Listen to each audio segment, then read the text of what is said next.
Hola, ¿qué tal amigos? Bienvenidos a un episodio más de la Biblia bajo los lentes.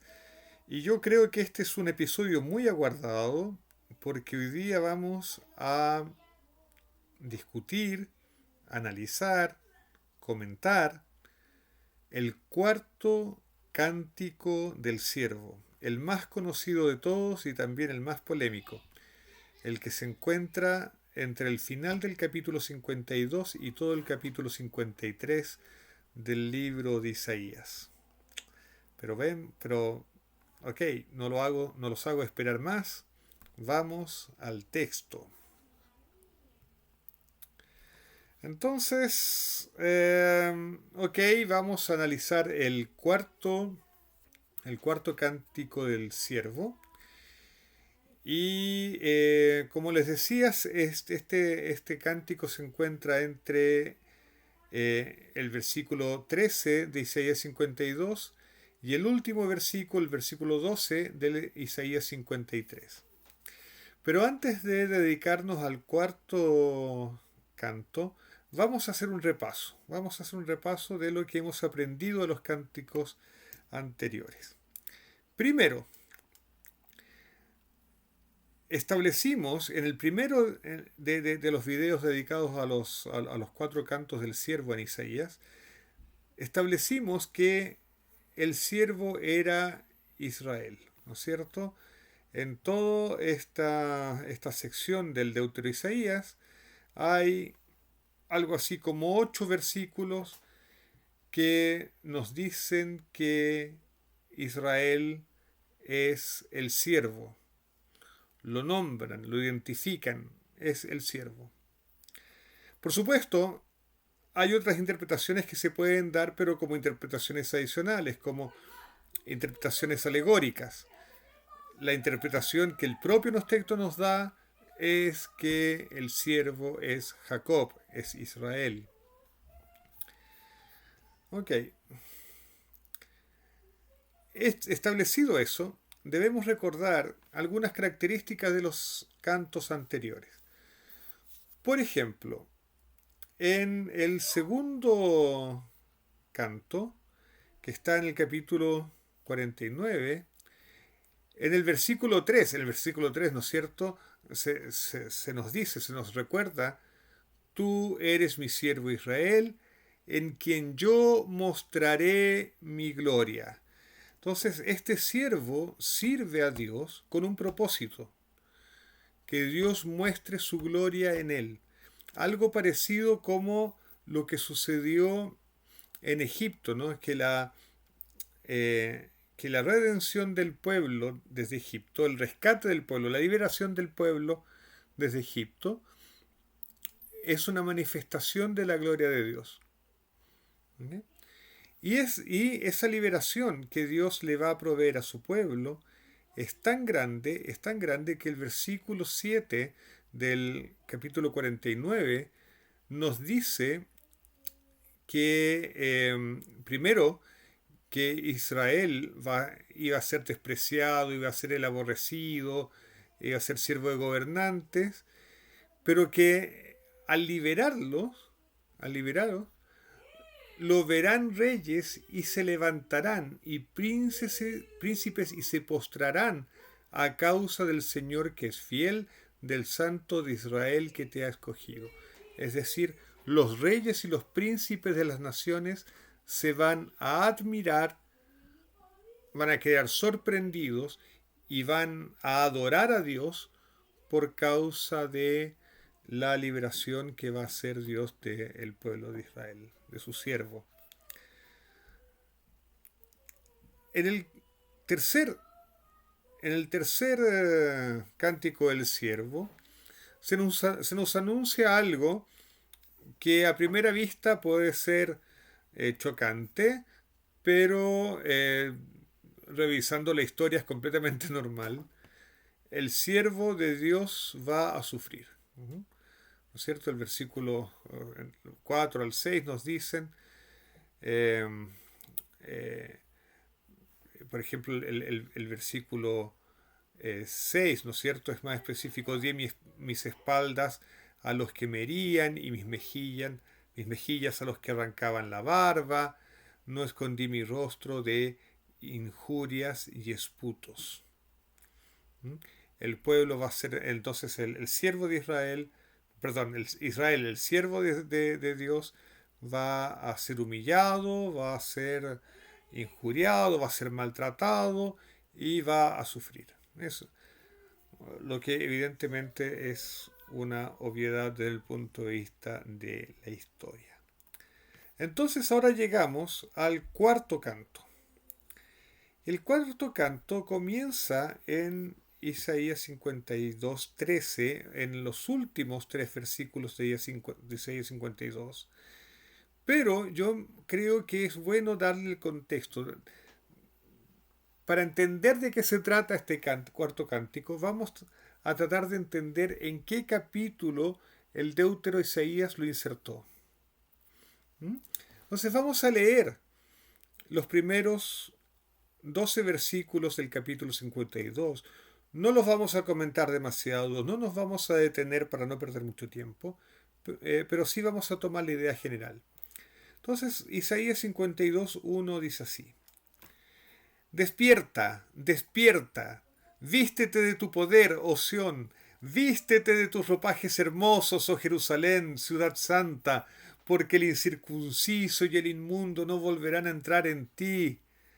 Sal del polvo, levántate, cautiva Jerusalén, líbrate de las cadenas de tu cuello, cautiva hija de Sión, porque así dice el Señor: de balde fuisteis vendidos y sin dinero seréis redimidos, porque así dice el Señor Dios: mi pueblo descendió a Egipto al principio para residir allí, después los asirios sin motivo los oprimieron, y ahora, ¿qué hago yo aquí?, declara el Señor, viendo que se llevan a mi pueblo sin causa. También, declara el Señor, sus dominadores dan gritos, y sin cesar es blasfemado, mi nombre es blasfemado todo el día. Por tanto, mi pueblo conocerá mi nombre, así que en aquel día comprenderán que yo soy el que dice: heme aquí. Qué hermosos son sobre los montes los pies del que trae buenas nuevas, del que anuncia la paz, del que trae las buenas nuevas de gozo, del que anuncia la salvación, y dice a Sión: tu Dios reina.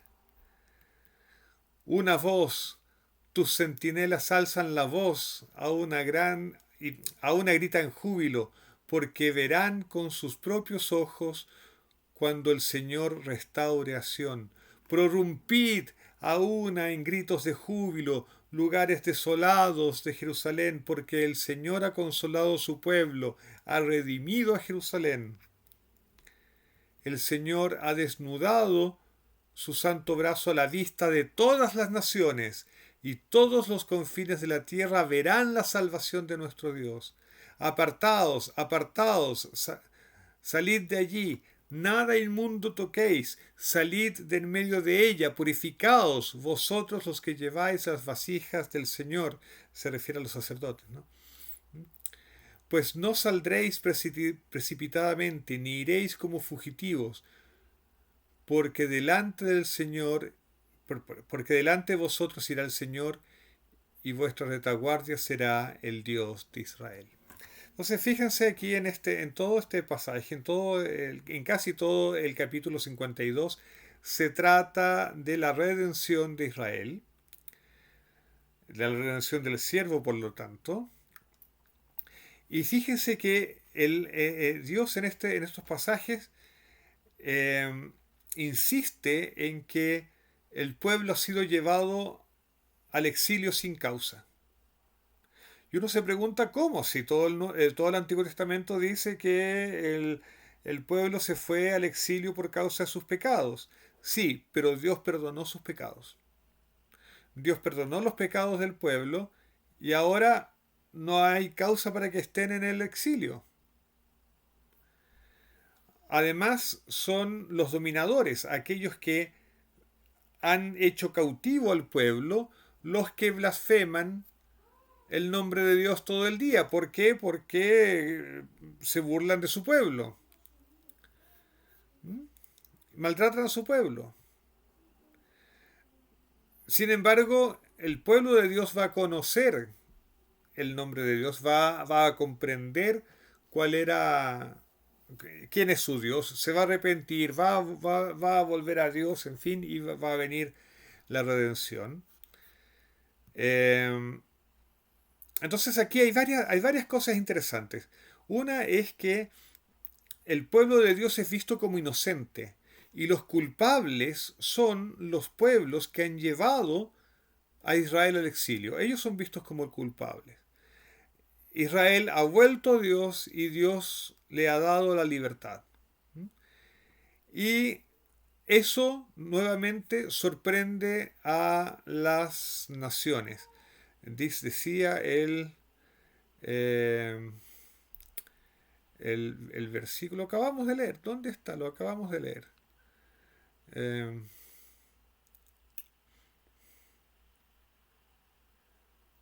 eh, el versículo 10. El Señor ha desnudado su santo brazo a la vista de todas las naciones y todos los confines de la tierra verán la salvación de Dios. Todos se van a sorprender por causa de eso. Entonces, ese es el contexto. El contexto es la liberación del pueblo de Israel. Y en ese contexto es que comienza el cuarto y último canto del siervo, en el versículo 13 del capítulo 52, que dice así.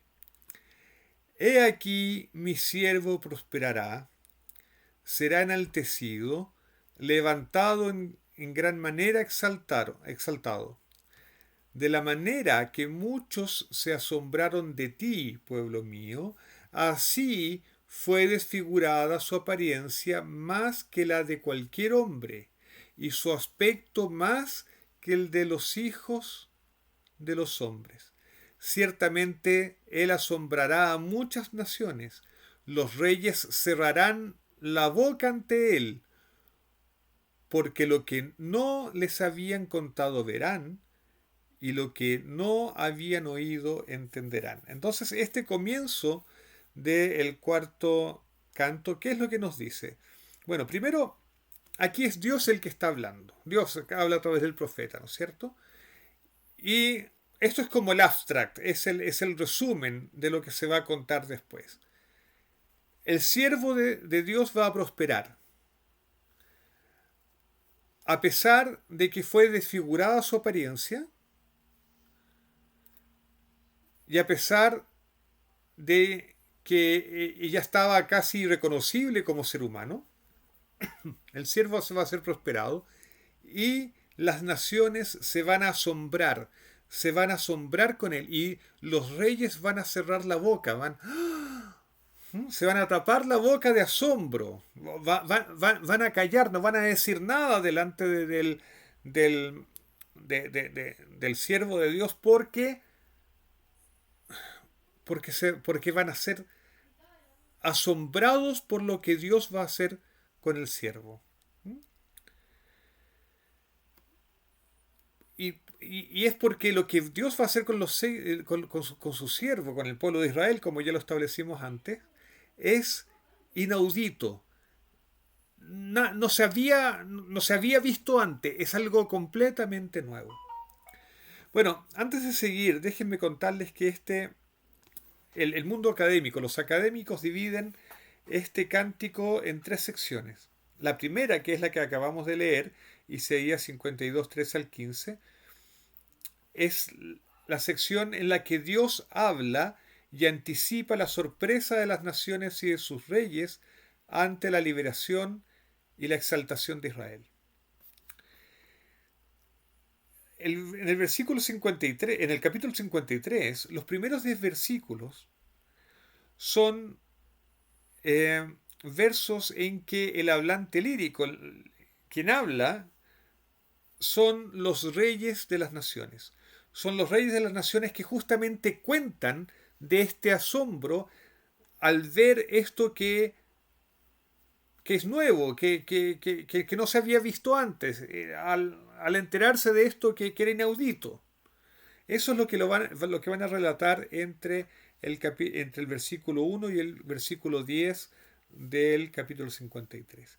Y en los últimos dos versículos del capítulo 53 Dios habla de nuevo y coloca la conclusión de este canto, ¿no?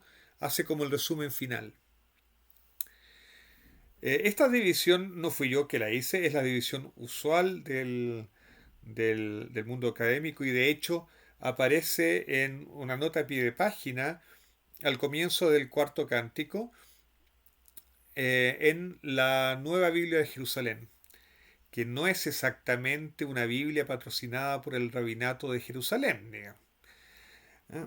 Entonces, vamos a usar esta división, vamos a interpretar el texto de acuerdo a esta división, que es una división aceptada, diría que universalmente, en el mundo académico. Entonces, sigamos con el cántico del siervo, el cuarto cántico. Vamos al capítulo 53. Entonces, ahora son los reyes los que hablan. Y ellos dicen, ¿quién ha creído a nuestro mensaje? ¿A quién se ha revelado el brazo del Señor? Eh, la palabra mensaje aquí, en hebreo es la palabra shemuatenu, shemuatanu, shemuatanu, shemuatanu. Shemuatanu es aquello que se escucha, aquello que es oído. O sea, ¿quién ha creído a lo que se ha escuchado, a lo que hemos escuchado o a lo que hemos declarado? ¿Quién ha creído esta declaración? ¿A quién se ha revelado el brazo del Señor? Versículo 2. Creció delante de él como renuevo tierno, como raíz de tierra seca. No tiene aspecto hermoso. Las palabras que están entre corchetes son agregadas por el traductor, no están en el original. No tiene aspecto hermoso, ni majestad para que le miremos, ni apariencia para que le deseemos. Fue despreciado y desechado de los hombres, varón de dolores y experimentado en aflicción, y como uno de quien los hombres esconden el rostro, fue despreciado y no lo estimamos. Aquí entonces los reyes se están refiriendo al pueblo de Israel. El pueblo de Israel entonces ha sido despreciado durante toda la historia, ha sido visto como la escoria de la humanidad, ha sido tratado como destructor de civilizaciones, ha sido visto como este pueblo errante, sin, sin hogar nacional, que es expulsado de un país a otro, así ha sido despreciado, ha sido visto como un desecho dentro de la humanidad. ¿Ok? Versículo 4. Ciertamente Él llevó nuestras enfermedades y cargó con nuestros dolores. Con todo, nosotros le tuvimos por azotado, por herido de Dios y afligido. Ya, vamos a parar un poco por aquí. Ya. Curiosamente, este versículo es citado en el Nuevo Testamento en relación a Jesús. Sí, porque el Nuevo Testamento interpreta todo este cuarto canto del siervo, lo interpreta de manera cristológica, de manera mesiánica, es decir, haciendo referencia a Jesús. Y claro, el texto encaja de alguna manera con la experiencia dolorosa de Jesús. Pero, como dijimos, esa interpretación, aunque posible, es una interpretación alegórica, no es la interpretación que el texto nos ofrece. El texto nos dice que el siervo es Israel, lo ha identificado plenamente. Pero este versículo eh, es citado en el Nuevo Testamento de manera muy curiosa en el libro de Mateos. En el libro de Mateo, en el capítulo 8, eh, se cuenta que al terminar el sábado, al atardecer, dice el versículo 16 del capítulo 8, al atardecer le trajeron muchos endemoniados y expulsó a los espíritus con su palabra y sanó a todos los que estaban enfermos para que se cumpliera lo que fue dicho por medio del profeta Isaías cuando dijo, Él mismo tomó nuestras flaquezas y llevó nuestras enfermedades. Ustedes se fijan que este texto no calza exactamente con el texto que acabamos de leer en Isaías 53, porque Mateos toma sus textos desde la Septuaginta, desde la traducción griega, no del texto hebreo, del texto masorético. Bueno, el texto masorético no existía como tal en la época de Mateo, pero no toma del texto hebreo. Ok. Y Mateo lo interpreta de manera literal, o sea, eh, que, que Jesús tomó sobre sí las enfermedades al sanar a los enfermos. ¿Mm? Vamos a ver que el texto después nos trae eh, una, un matiz algo distinto. Déjenme ver lo que dice Rashi. Rashi es el comentarista más famoso, el comentarista rabínico más, eh, más famoso. Eh, eso, es el comentarista rabínico más famoso de la Torá y del Talmud. Eh, ya, entonces dice que Israel fue castigado con eh, con dolores, de tal manera que las naciones fueron expiadas por los sufrimientos de Israel. ¿Mm? Em, las enfermedades deberían haber venido justamente sobre las naciones. Sin embargo, el siervo las toma para él. Es decir, el siervo fue castigado, Israel fue castigado en el lugar de las naciones. ¿Por qué el profeta dice, por qué Rashi dice eso y por qué el profeta dice eso? Que el pueblo de Israel llevó sobre él nuestras enfermedades. Porque finalmente el proceso de redención del mundo tiene que ver con este proceso de exilio de Israel y la redención final dada a Israel. La redención final dada a Israel, la redención del exilio, trae redención para toda la humanidad, como alguna vez leímos en Isaías capítulo 2. Eso está explícitamente dicho en Isaías capítulo 2. Así es que es en ese sentido que el sufrimiento de Israel trae expiación para todas las naciones, porque la redención de Israel trae el bien, trae la redención para todas las naciones. Ok. Volvamos entonces a nuestro comentario del capítulo 53. Versículo 5. Mas él fue herido por nuestras transgresiones, molido por nuestras iniquidades, el castigo por nuestra paz cayó sobre él, y por sus heridas hemos sido sanados. Es exactamente la misma idea del versículo 4.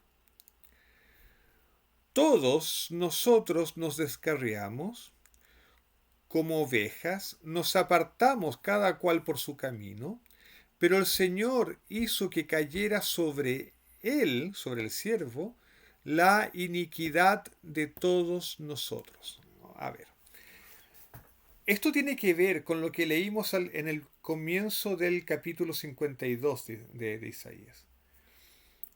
En este trecho del Deutero Isaías, Israel es visto como inocente. Entonces, el haber sido llevado al exilio es en realidad una manifestación de la maldad de los pueblos que exiliaron a Israel. ¿Ok? Ahora, entonces, los que debieran haber sido castigados son los pueblos, los enemigos de Israel, porque ellos son los pueblos idólatras, son los pueblos guerreros, son los pueblos violentos, en fin, todo lo que ustedes quieran. Y sin embargo, Dios permitió que toda la violencia de los pueblos recayera sobre Israel. Y después, al final de los tiempos, cuando Dios rescata a Israel, trae el bienestar para todas las naciones. Esa es la idea. Versículo 7. Fue oprimido y afligido, pero no abrió su boca. Como cordero que es llevado al matadero y como oveja que ante sus trasquiladores permanece muda, no abrió la boca. Y esto se hizo tan dramáticamente cierto durante la Shoah, durante el Holocausto, cuando los judíos eran llevados en vagones de trenes a los, uh, a los campos de concentración, a los campos de exterminio, a Auschwitz, y cómo eran llevados a las cámaras de gases casi sin oposición, casi mansamente. Eh, Fue tan dramáticamente cierto eso que mejor sigamos. Versículo 8. Por opresión y juicio fue quitado. Y en cuanto a su generación, ¿quién tuvo en cuenta que él fuera cortado de la tierra de los vivientes por la transgresión de mi pueblo a quien correspondía la herida? Esa es una posible traducción. Hay otras traducciones. eh, eh, la Reina Valera 1960, por ejemplo, dice: por cárcel y por juicio fue quitado, y su generación, ¿quién la contará? Porque fue cortado de la tierra de los vivientes, y por la rebelión de mi pueblo fue herido. Eh, Déjenme ver si tengo aquí, claro que tengo, pero si está a mano, la Nueva Biblia Española. Sin arresto ni sin proceso lo quitaron de en medio. ¿Quién meditó en su destino? Lo arrancaron de la tierra de los vivos. Por los pecados de mi pueblo lo hirieron. Eh, ok, más o menos la idea es la misma en todas las traducciones. Sin embargo, aquí hay un problema de traducción dramático. Déjenme, déjenme eh, mostrarles una traducción literal, es una traducción mía, eh, de lo que dice literalmente el versículo. El versículo dice literalmente en hebreo: de prisión o de cárcel, ¿no? De prisión y de juicio fue tomado. Y su generación, ¿quién medita en que fue cortado de la tierra de los vivos? De la transgresión de mi pueblo hubo plaga para ellos. El versículo 8 termina con un para ellos. ¿Por qué? ¿Por qué para ellos? Bueno, el, el, la palabra lamó que aparece en el final del versículo es una palabra plural masculina. Tiene que traducirse como para ellos. ¿Y por qué dice para ellos? Bueno, porque el siervo es la representación del pueblo de Israel. La plaga, la herida, el daño fue para ellos. En el capítulo 53, bueno, en todo este cántico del siervo, se habla del siervo en singular, pero en este versículo se nos recuerda que es un singular que representa a una pluralidad, diríamos en el lenguaje posmoderno, es un colectivo. El siervo es un colectivo. Ahora, ¿por qué en todas las Biblias que consultamos se traduce en singular? Porque si se traduce en plural, es una dificultad para la interpretación cristológica. Sigamos. Se dispuso con los impíos su sepultura, pero con el rico fue en su muerte, aunque no había hecho violencia ni había engaño en su boca. Esto coincide con lo que habíamos leído en el capítulo 52. Israel es visto como inocente, como que su exilio fue sin causa. A propósito, aquí la palabra violencia en hebreo es jamás, sí, como el grupo terrorista. Sí. En fin, el, ahora el hebreo tampoco dice pero, dice y. Entonces uno podría traducir y se dispuso con los malvados, con los impíos, su sepultura y con los ricos en su muerte. Es decir, uno podría entender esa frase como en realidad eh, la intención, lo que se dispuso es que este pueblo muriese como mueren tanto los impíos como los ricos. Va a decir el libro de Eclesiastés que incluso el sabio y el impío tienen la misma suerte, todos mueren. Bueno, la idea era que este pueblo muriese, desapareciese, fuese exterminado, aunque él no había hecho violencia ni había engaño en su boca. Versículo 10. Pero quiso el Señor quebrantarle, sometiéndole a padecimiento. Cuando Él se entregue a sí mismo como ofrenda por expiación, verá a su descendencia, prolongará sus días, y la voluntad del Señor en su mano prosperará. Este también es un versículo complicado que tiene problemas de traducción en general en todas las traducciones. Les voy a leer la traducción mía, mi traducción, y les voy a explicar por qué traduzco de la manera que traduzco. Y el Eterno le plugo, o sea, le pareció bien, ¿no es cierto? El Eterno. Al Eterno le plugo quebrantarlo, haciéndolo enfermar. Aquí está la misma palabra para enfermedad que se usa en el versículo 4, creo. Sí, sí, es la misma palabra, la misma raíz al menos. ¿Mm? Entonces, este versículo, de cierta forma, el versículo 10 explica al primer versículo, el versículo 4. ¿Qué significa hacerlo enfermar? Significa hacerlo padecer, hacerlo sufrir, hacerlo llevar sufrimiento. Entonces, en el versículo 4, cuando se dice Él llevó nuestras enfermedades, Él llevó el sufrimiento que le correspondía a las naciones, lo lleva Israel. Esa es la forma de entenderlo. Recordemos que todo el libro de Isaías es lenguaje poético, por eso es tan complicado entenderlo de repente. Ok, entonces, pero y al Eterno le plugo quebrantarlo, haciéndolo enfermar. Si su alma ofrece una ofrenda por la culpa, verá descendencia, se hará prolongar los días, y el deseo del Eterno en su mano prosperará. Esa es mi traducción.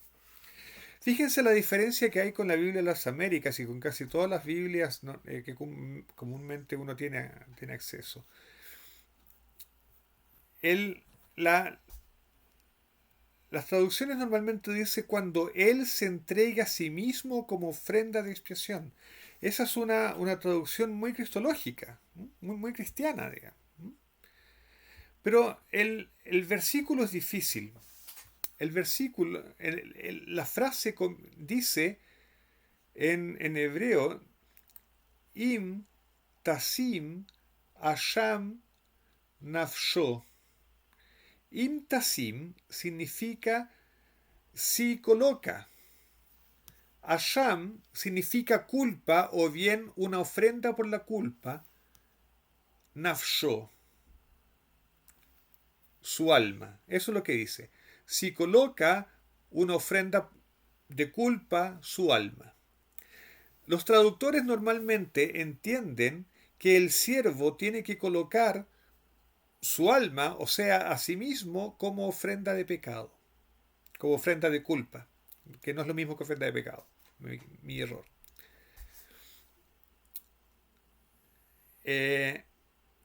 Pero el versículo es más sutil que eso. El verbo tasim, tasim está conjugado en la tercera persona femenina singular. O sea, ella puso. Si ella pone. Pero ¿quién es ese ella? Bueno, en esta frase el único sustantivo femenino que existe es nafsho, su alma.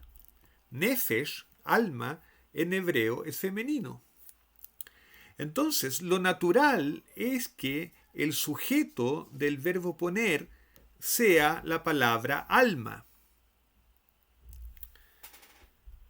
¿Ok? Y este orden es bastante natural porque en el hebreo clásico es normal que el sujeto vaya después del verbo, así es que no hay problema con eso, y además esto es el lenguaje poético, así es que uno no debería extrañarse con cambios de orden, en fin.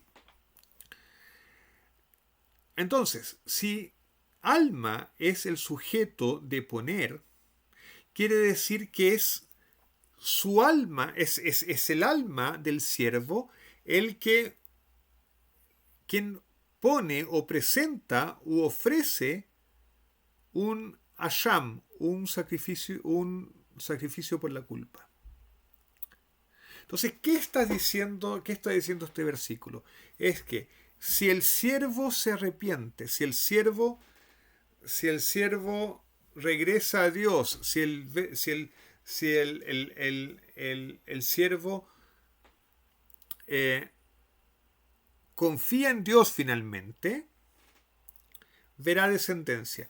Esto es lo mismo, es el mismo proceso que hemos discutido tantas veces en tantos videos y que se remonta a Deuteronomios capítulo 30, en que Dios dice que al pueblo de Israel lo van a alcanzar las maldiciones del pacto, que va a sufrir, pero que cuando lo alcancen las maldiciones del pacto, se va a acordar de Dios, va a hacer teshuvá, va a volver a Dios y va entonces a ser rescatado por Dios.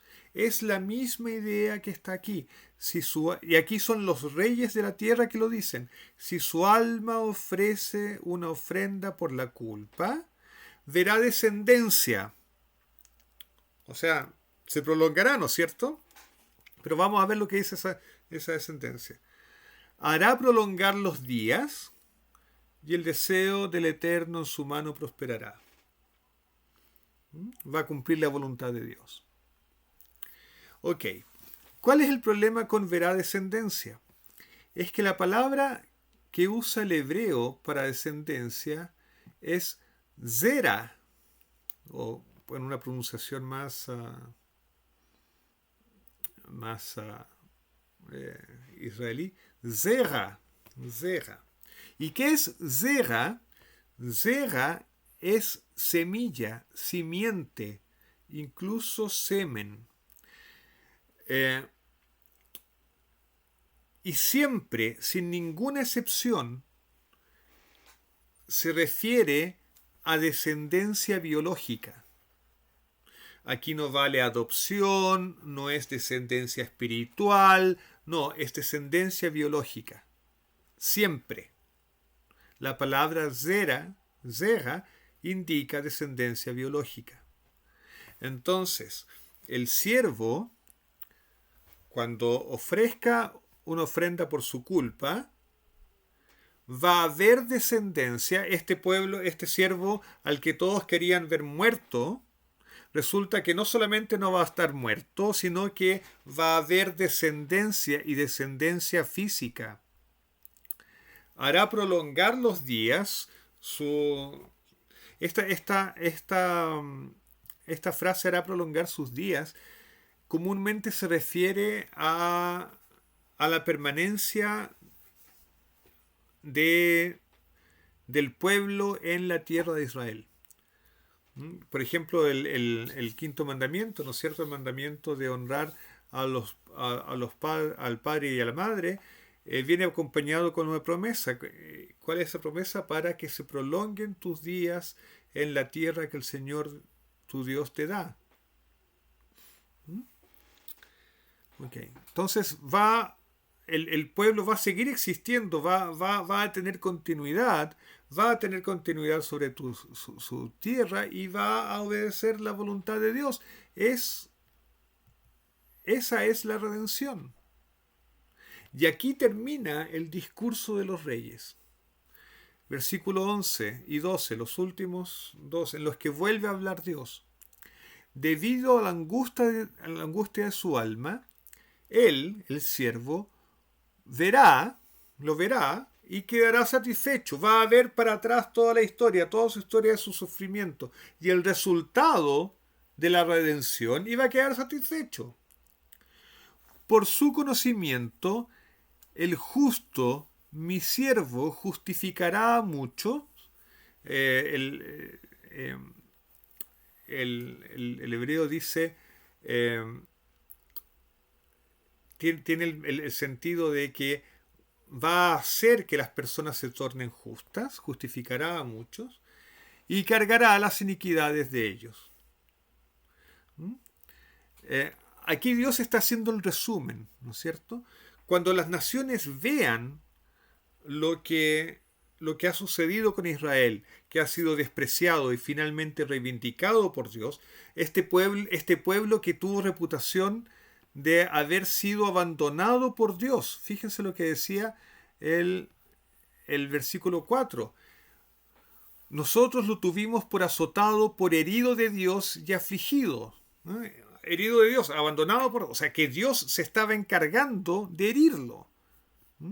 Ese es el argumento de hecho de la Iglesia Católica por 2000 años, hasta el Concilio Vaticano II, ¿no? Que el pueblo de Israel seguía existiendo para que todo el mundo viera cómo Dios trata a un pueblo que lo traiciona.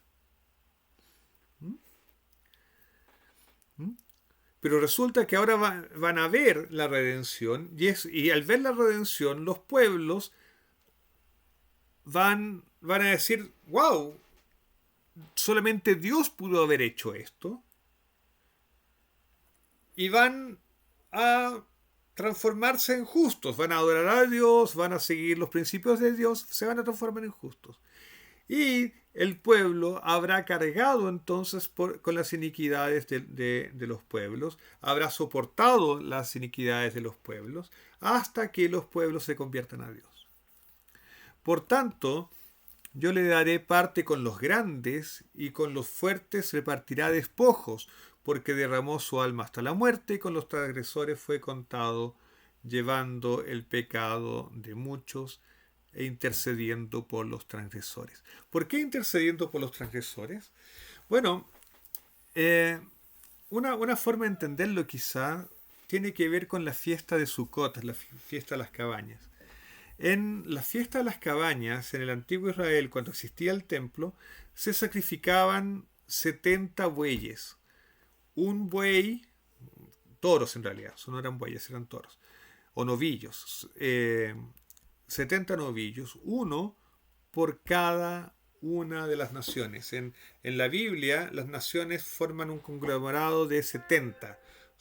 Hay 70 naciones primogenias o incluso paradigmáticas, si ustedes quieren. Son 70 las naciones. Entonces se sacrificaban 70 novillos, uno por cada nación, vamos a decir así. Ya aún hoy día, en la fiesta de Sukkot, se hacen oraciones en favor de las naciones. Las mismas naciones que han oprimido al pueblo de Israel, el pueblo de Israel intercede por ellos. Yo lo sé, yo lo sé. Este capítulo tiene mucha resonancia del Nuevo Testamento. El Nuevo Testamento lo cita muchísimo. Y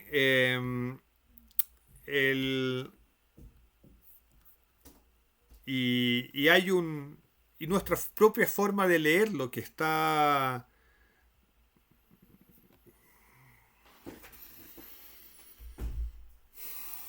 ¿cómo diría yo? Está influida, eh, sí, eso, está influida, está empapada de la cultura occidental y de la religión occidental, del cristianismo básicamente, nos hace resonar a Jesús en todas estas palabras. Pero en este canal, en estos videos, nos estamos dedicando a la interpretación eh, contextual del pasaje y no a interpretaciones de estilo alegórico como podría ser la interpretación ofrecida por el Nuevo Testamento. En la interpretación contextual, el siervo es indudablemente Israel. El texto de Isaías 53 nos dice que el siervo es un colectivo. El versículo 8 se refiere al siervo de manera plural. El mismo texto de Isaías 53 en el versículo 10 nos dice que el pueblo tiene que arrepentirse, acercarse nuevamente a Dios para ser rescatado, y que va a haber descendencia física, cosa que no es el caso en Jesús, porque hasta donde sabemos, en la ortodoxia cristiana, Jesús no tiene descendientes físicos. Así es que efectivamente el texto de Isaías 52, versículo 13 a 53, 12, está empapado con la idea de que se refiere a Israel y su redención. El contexto mayor, lo que leímos en Isaías 52, nos dice que es la redención de Israel. Entonces, más allá de disputas teológicas y disputas históricas en las que no quiero entrar, aunque supongo que ya estoy metido hasta el cuello, ¿cuál es la idea? La idea fundamental de los cantos del siervo. Los cantos del siervo nos dicen que Dios con toda seguridad va a traer redención al mundo. Pero esa redención no viene por un arte de magia. No es así. No es así como funciona Dios, no es así como Dios actúa en el mundo. ¿Por qué? Porque este es un mundo en que las reglas del juego involucran el libre albedrío de los seres humanos. Y Dios tiene que actuar indirectamente. Y tiene que actuar a través de su siervo. Y lo que nos dicen estos siervos es que las apariencias no nos deben engañar. En este mundo es posible que parezca que los buenos pierden. Es incluso posible que parezca que los buenos son los pecadores. Y que los verdaderos pecadores aparecen como héroes de la película. Las apariencias engañan. Casi nada en el mundo es lo que aparenta ser. Las apariencias nos engañan. Así es que este capítulo, el capítulo 53, el 52 y el 53, el cuarto canto del siervo, lo que nos invita es a mirar la profundidad de las cosas. De hecho, yo creo que deberíamos quedarnos con la pregunta que se nos hace en el versículo 8. ¿Quién tuvo en cuenta que fuera cortado de la tierra los vivientes por la transgresión de mi pueblo? O como dice la traducción que hice yo. ¿Quién medita en que fue cortado de la tierra de los vivos? ¿A quién le importa que los aparentemente débiles, aquellos que son reputados como heridos de Dios, diríamos en lenguaje moderno los marginados, ¿a quién le importa lo que sucede con los marginados? ¿A quién le interesa? Bueno,